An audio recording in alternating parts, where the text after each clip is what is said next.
Now, for more on the story, Senior Correspondent Bianca Zanini joins me in studio. And as we heard, Bianca, the calls are getting mixed reaction depending, but that is on the ground, also on social media as well. How is Zara responding to all of this furor? So far, it's been quite quiet from Zara. We reached out, of course. Schreibel is not commenting at the moment, claiming that it's a private matter, which is, of course, interesting since the calls are to boycott Zara, the chain itself, and not him as a person. And also since this, as we're talking about, as we just heard Pierre say, this could have an impact on the election. It could be potentially the straw that would provoke Israeli Arabs enough to basically make them come out and vote, and that could have an impact on the elections. So definitely not a private matter, but it all depends on the next few hours and days and how much this really grows, how much wind there is to this fire. It's not the first time that Zara has been involved in an issue specifically with Israeli Arabs and Palestinians as well.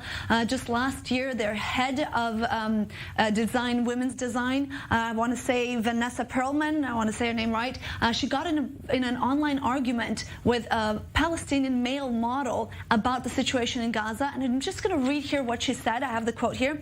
If the Palestinian people were educated, they would would not blow up the hospitals and schools that Israel helped pay for in Gaza. So Zara had to come out with an apology, and this is something that we have heard before, these issues of politics being mixed in with big corporations, of course. Now, this time there's a full boycott. But again, this is something that we've seen before in this region. We had, of course, the Ben & Jerry's ice cream controversy, and now, a while later, Ben & Jerry's are everywhere to be found still. So whether or not this will have an impact on Zara itself is hard to say. It is unlikely, but it could have quite a bit of an impact in Israel. Over and above the fact that Zara has been through similar incidents in the past, it's also not unprecedented in Israel for there to be anger in certain circles over various positions that people might take. So broadly speaking, is this likely to really see much more reaction in the next week, or do you think it will subside?